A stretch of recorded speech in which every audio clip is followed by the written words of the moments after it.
Olá, minha amiga, meu amigo. Vamos trabalhar a perspectiva infantil na alfabetização. Nós vamos abordar esse tema procurando identificar como que a criança aprende. Tá? Nós vamos tentar descobrir aqui alguns elementos dos processos cognitivos, processos socioemocionais da criança no grande processo de alfabetização, que é, já vou adiantar para você, alfabetização, quando se diz, envolve o letramento também, mas, em última instância, é a inserção desse sujeito nas culturas da sociedade em que ela está vivendo. Há uma complexidade da alfabetização em relação às culturas infantis. Bom, quando a criança nasce, ela começa a estabelecer relações com o meio ambiente, consigo mesma e com os adultos da espécie, e com as outras crianças e outros seres da mesma faixa etária, estabelecendo movimentos de linguagem. Para chegar à linguagem escrita, a criança vai desenvolver alguns conhecimentos fonológicos, que é o fonema, morfológicos, que são formas das palavras e dos códigos, sintáticos, que é a organização desses elementos numa frase, semânticos, que tem a ver com o significado atribuído a cada um desses elementos, e pragmáticos, porque a linguagem tem a ver com comunicação, portanto, o processo de empoderamento e de situação de interação concreta, cotidiana, em função de algumas finalidades que o sujeito coloca para si perante os outros. Em relação à alfabetização, há diferentes abordagens. Também em relação a esses processos prévios de conhecimento, são várias posturas metodológicas. O que se sabe a respeito da perspectiva infantil na alfabetização? É que o aprendizado da leitura e da escrita se inscreve em um processo mais amplo, o das interações discursivas, portanto, como mencionado, das interações comunicativas. Linguagem é um processo de construção dos sujeitos. É na linguagem e pela linguagem que nós nos constituímos como sujeito. Ou seja, na relação com o outro, estabelecendo diálogos produtivos, nós vamos estabelecendo a assimilação das palavras do outro.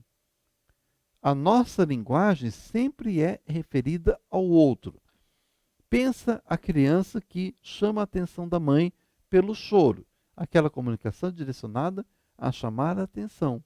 Portanto, nenhuma voz jamais fala sozinha, seguindo Bakhtin, que é um grande filósofo da linguagem, Tesa, vai falar essa frase dele, muito significativa para nós.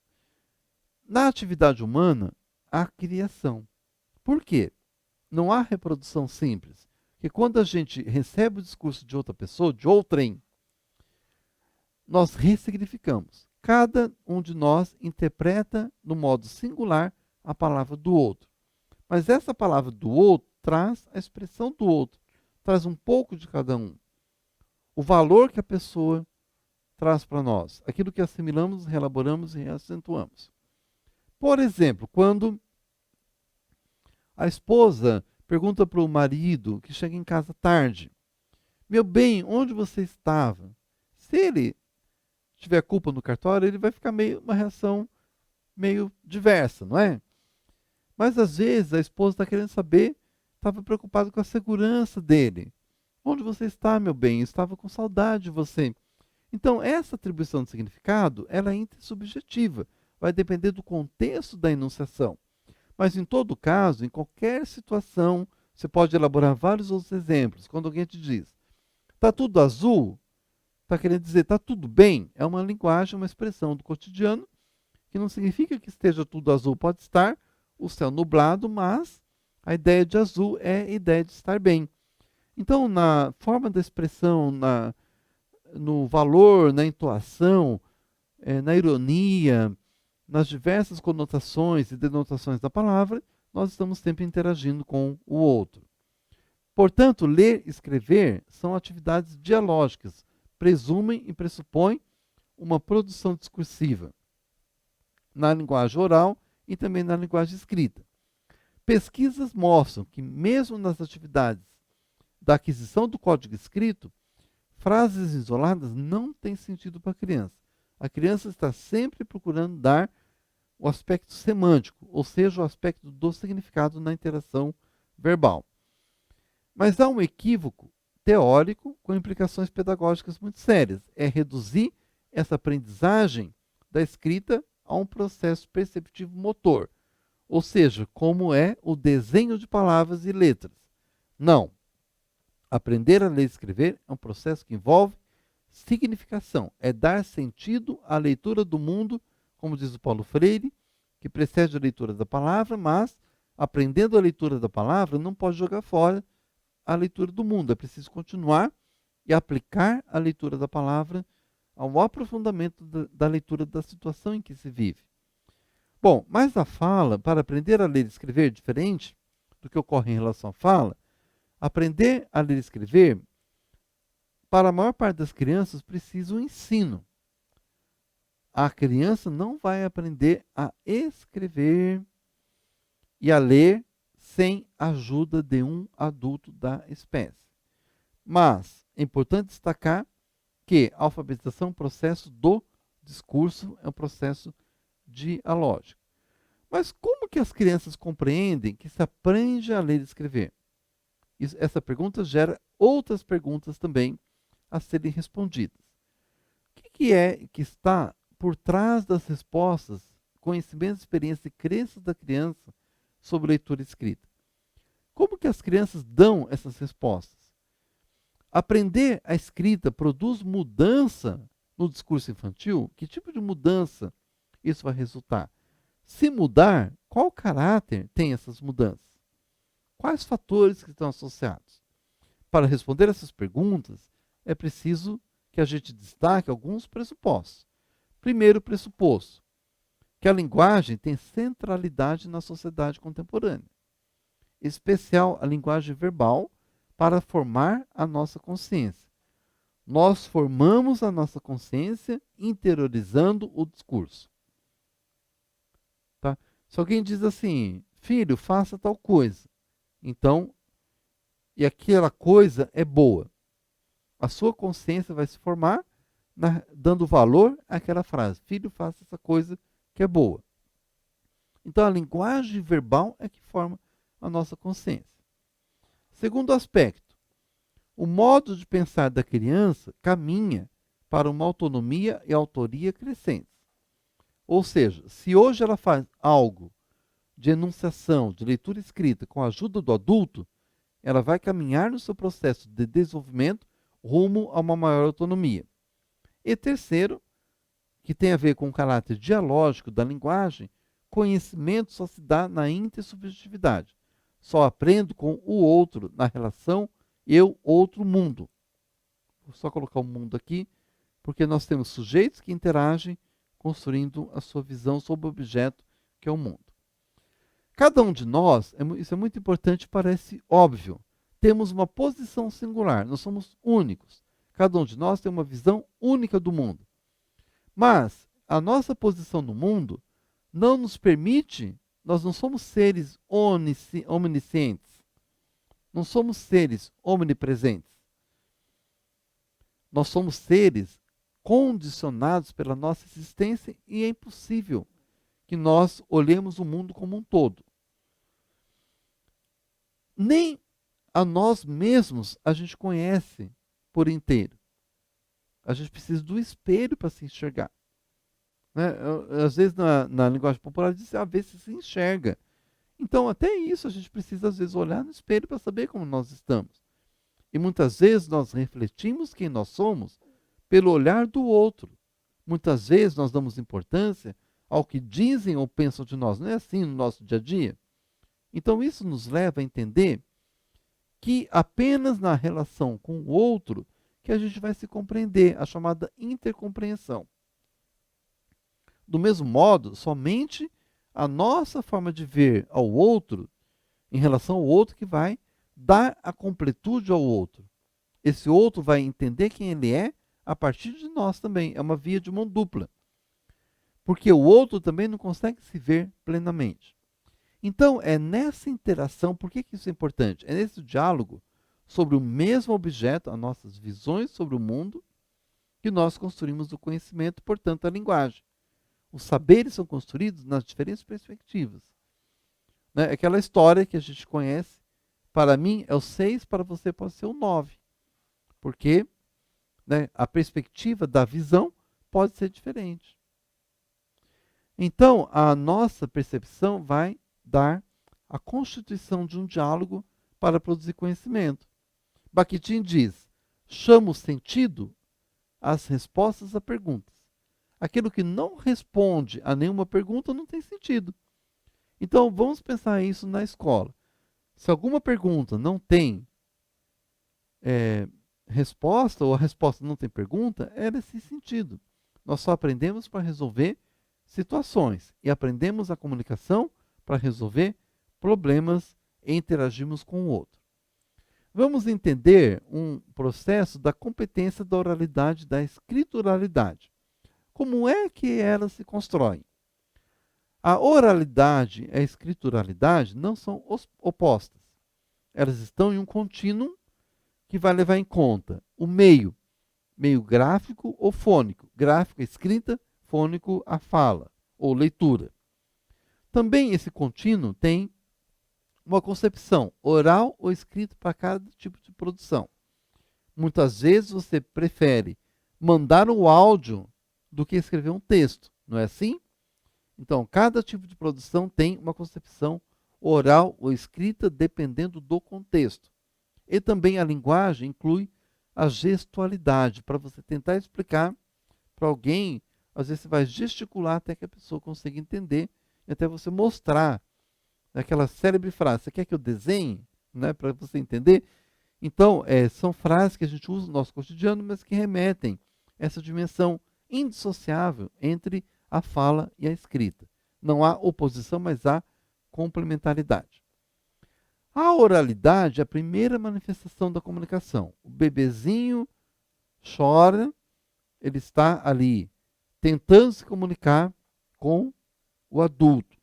E a fala vai desenvolver todo o processo da escrita.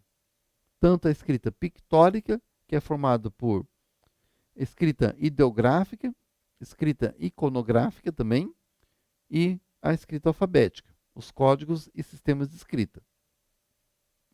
É pela fala que nós organizamos primeiro o nosso pensamento, desenvolvemos e transmitimos informações. Então, essa é a primeira concepção. Qual é a diferença entre língua falada e língua escrita? A língua falada, ela é de caráter conversacional, de diálogo mais imediato. A língua escrita tem outras características. Vamos ver as distinções. A língua falada é o face a face que exprime proximidade. A língua escrita estabelece uma distância. A língua falada é não planejada. A língua escrita você pensa para escrever. Não é assim? Pense aí quando você estiver. Pense na situação de você escrever uma mensagem numa rede social. Quando você fala, você não planeja. Você fala do jeito. Quando vê, a palavra já se manifestou. A fala. A língua escrita já é mais planejada. A língua falada tem traços de reformulação. A língua escrita tem ausência de traços de reformulação. Porque você passa um texto já acabado. E quando você erra, você faz uma correção. A língua falada tem um contexto situacional compartilhado. A escrita tem um contexto não compartilhado. A língua falada é coletiva, porque eu vou falando e vou percebendo a reação do outro. A língua escrita, ela é individual. Você escreveu e passou para o outro. A língua falada tem alternância de turnos. Ou seja, eu falo, você replica, eu replico, e assim vai uma conversação que tem turnos de silêncio, pausas, reticências, pensamentos que vão se reelaborando. Já a escrita tem ausência da alternância, porque ela é batidona. Você vai escrevendo e vai construindo. A língua falada tem simetria. A língua escrita, assimetria. Assimetria no sentido de ter uma discordância ali na questão da escrita. A língua falada tem envolvimento. A escrita, distanciamento, porque vem aqui em relação ao face a face.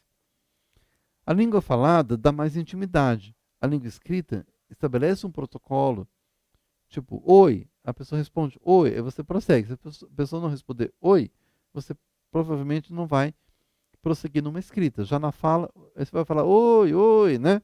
E a pessoa já vai ter maior intimidade para responder para você. A língua falada é subjetiva, a língua escrita é objetiva. A língua falada é acompanhada por gestos, a língua escrita, você imagina os gestos que a pessoa fez. Portanto, aqui nós temos as principais distinções. Vamos entender que no processo do desenvolvimento, como a criança aprende, nós temos o primeiro passo da fala que depois se manifesta numa escrita de nível 1. Essa escrita de nível 1 leva a uma escrita de nível 2. E a 2, escrita de nível 2, leva a uma fala de nível 2. Vamos agora detalhar cada um desses momentos. Nós temos uma fala que é influenciada pela escrita e uma escrita que é influenciada pela fala. Então há uma mútua interdependência, gerando textos falados e escritos mistos ou também chamados híbridos. Vamos pensar como que a criança aprende a leitura, a escrita e a fala. Vamos pensar no desenvolvimento de um bebê. Ele tem uma fala natural, que é adquirida de forma natural. É chamado pré-letramento. Quando a criança começa a escrever, seja rabiscando, ou seja, propriamente escrevendo, se dá um processo chamado alfabetização. E essa escrita, ela vai ter uma etapa ou estágio formal na escola. Nessa fase, da passagem da fala 1 para a escrita 1, essa escrita da criança é repleta de oralidade. O texto escrito tem marcas de oralidade. E a criança se refere a ela mesma, eventualmente ao adulto, em fase de alfabetização. Então, essa fase da escrita 1, ela se refere a uma criança alfabetizando e ao adulto também lá na EJA.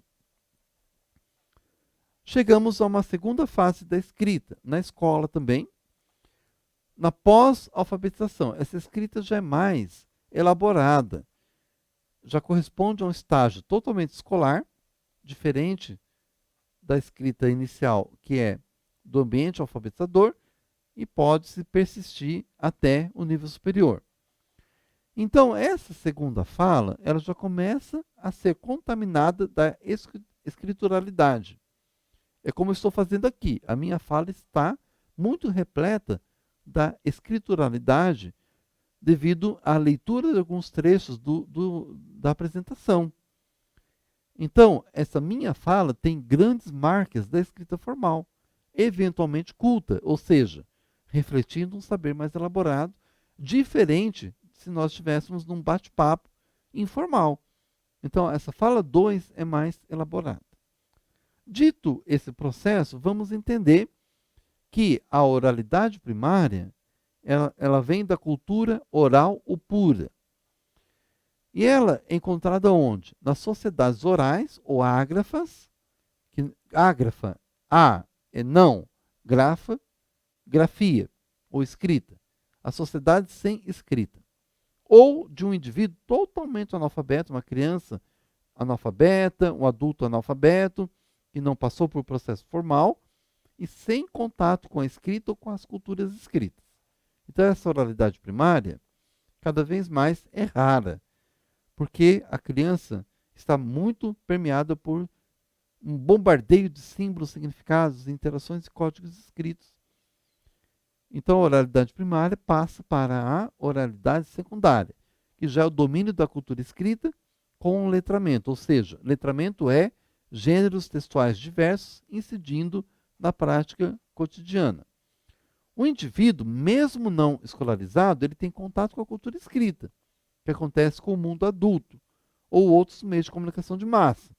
Então, a pessoa mesmo analfabeta, ela pega um ônibus, ela lê um letreiro, ela faz troco, né? Ela interage com o bilhete, ela manda áudio numa rede social. Então, essa cultura escrita, ela é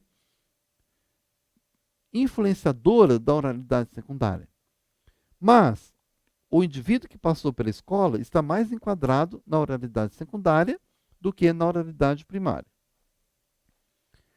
Nesse momento da oralidade secundária, a fala escrita prototípicas, que são aquelas primitivas das sociedades ágrafas ou da pessoa analfabeta, vão dar lugar a uma fala cada vez mais influenciada pela escrita e uma escrita cada vez mais influenciada pela fala, gerando aquilo que se chama textos mistos ou híbridos. Há uma mistura entre essas concepções. O Esterreicher, ele fala quais são os parâmetros ou princípios dessa oralidade secundária e da escrita influenciada pela fala. Temos algumas variáveis. Se a situação de fala escrita é face a face ou não é face a face, como nós já vimos anteriormente. A proximidade ou distância em relação ao ego e nunc, o aqui e agora. Nós somos próximos da pessoa ou distantes. Isso vai afetar a nossa comunicação. Nós temos graus positivos ou negativos de intimidade ou familiaridade. Por exemplo, quando a gente fala com alguém que a gente não conhece, nós teremos graus negativos de intimidade. Não podemos ir direto ao assunto, podemos fazer alguns rodeios para chegar naquele ponto. Graus positivos de afetividade ou participação emocional. Por exemplo, voltando ao exemplo das pessoas desconhecidas, você tem uma distância maior ou menor. Graus positivos ou negativos de cooperação verbal ou não verbal, que tem a ver com o envolvimento ou distanciamento, que é a situação aqui do número 1. Face a face ou não face a face vai incidir na nossa escrita e na nossa fala. Graus de ancoragem dos atos comunicativos na situação ou ação. Por exemplo, se é uma fala inicial ou se já é uma continuidade da conversa ou da escrita. Por exemplo, uma resposta a uma carta ou um ofício, você tem um ato comunicativo prévio que já vai dar margem para o seu ato comunicativo. Grau de dialogicidade, ou seja, em que medida esse diálogo vai se estabelecer de uma maneira intersubjetiva, próxima ou não. A espontaneidade da situação, se você precisa ter uma formalidade, tem a ver com o número 3.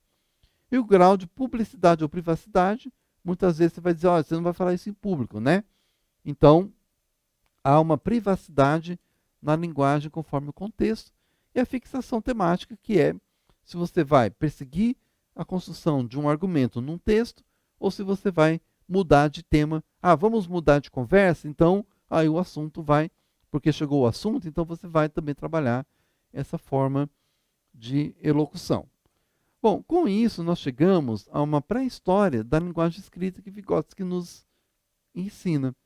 Nós começamos pelos gestos e signos visuais, trabalhamos o brinquedo, simbolizamos no desenho e depois vamos simbolizar na escrita, onde os gestos são acompanhados pela oralidade.